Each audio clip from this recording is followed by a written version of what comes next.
usually an every year tradition here on the channel, my personal top 25 roller coasters that I've ridden. As a lot of you guys noticed, I've ridden tons of new roller coasters this summer, and as of November of 2021, I've ridden 174 roller coasters. 57 of them were new this summer, so this list has changed. All of these roller coasters are great rides to me. I go off by intensity, airtime, smoothness, and the ride just being really fun.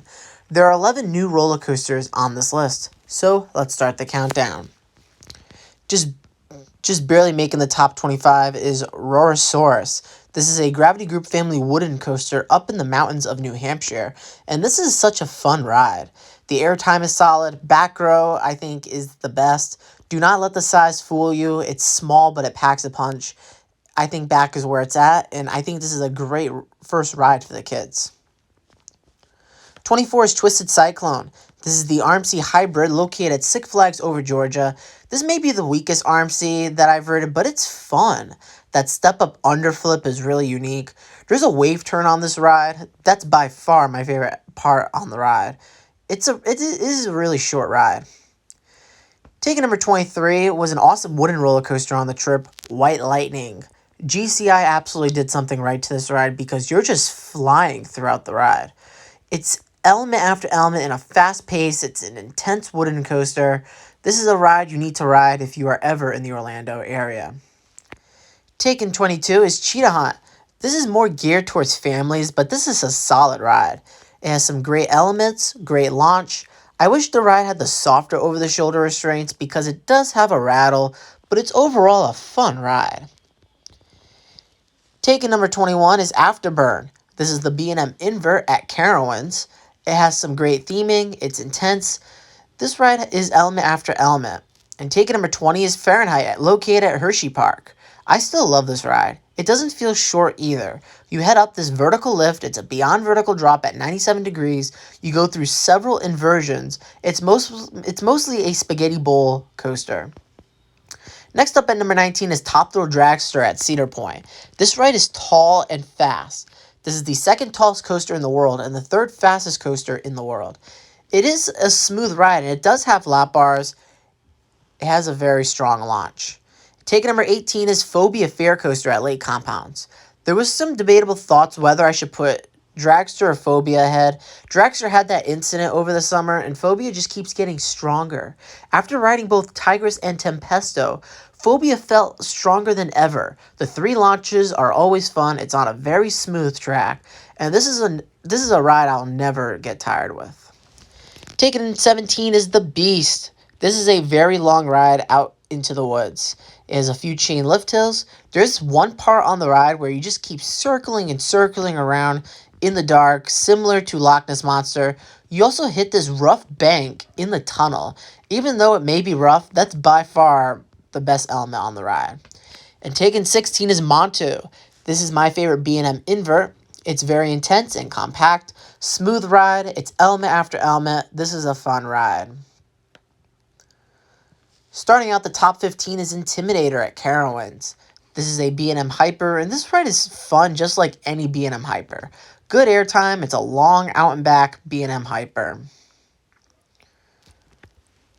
Ticket number 14 is Phantom's Revenge at Kennywood. One thing I really like about this ride is that the second drop is bigger and better than the first drop. The first drop is fun too. It has some good airtime. The ride basically interacts with Thunderbolt. Ticket number 13 is Manta at SeaWorld Orlando. This is a great ride. I think this might be one of the best B&M flyers in the country. That pretzel loop is enormous. You definitely pull a lot of G's. It's a very intense ride.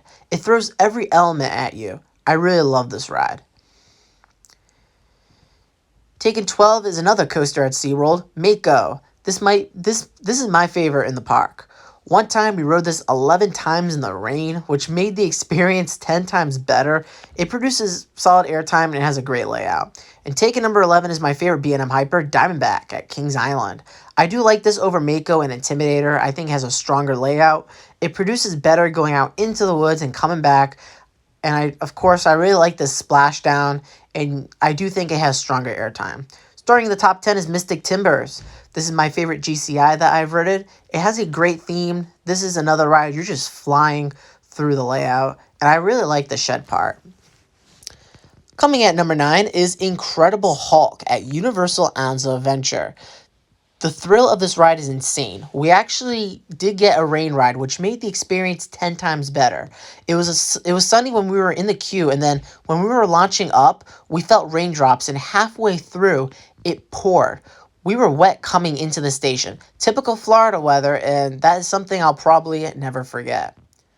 Ticket number 8 is Boulder Dash at Lake Compounds. I feel like this is a ride that just gets better and better every time I ride it. The way it flies through the mountain is insane. You do get some bumps of airtime. Some parts are smooth and others are rough. This is definitely a ride you should get to if you are in the New England region. Ticket number 7 is Wicked Cyclone at Six Flags New England. This is one of those rides I've ridden more than any other coaster on the planet. I am so glad I have this ride at my home park. The layout is fantastic. It's a smooth ride.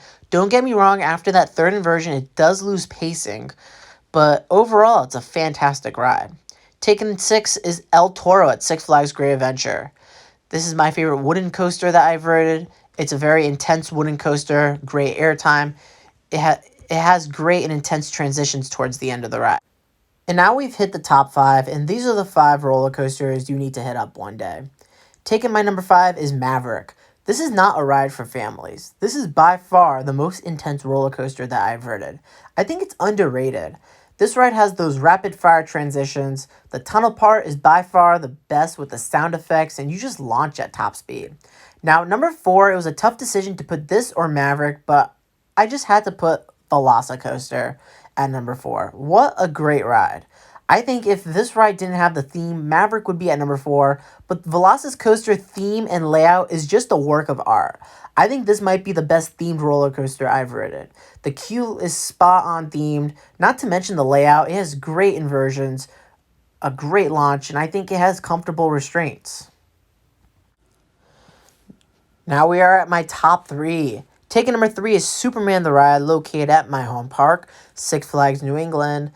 This is the roller coaster I've ridden more than any other coaster in the world. It has one heck of a layout. It feels like it's two built into one. A lot of people don't like the restraints. I don't have a problem with them, but I think this is still a great ride. Ticket number 2 is Fury 325 at Carowinds.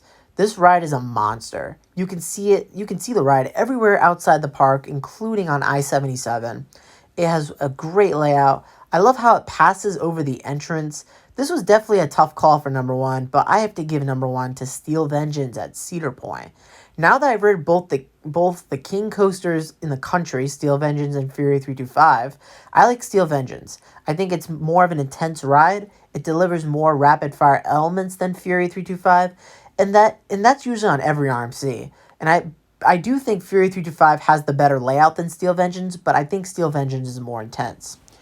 So that is it for my top 25 roller coasters that I've ridden. I know that there's a lot of roller coasters that people love that miss this list. Talk about Skyrush and Millennium Force. Dorney Parks and Busch Gardens Williamsburg coasters didn't make this list either. Don't get me wrong, I do like Millennium Force and Skyrush, but I do think that there are better roller coasters than them.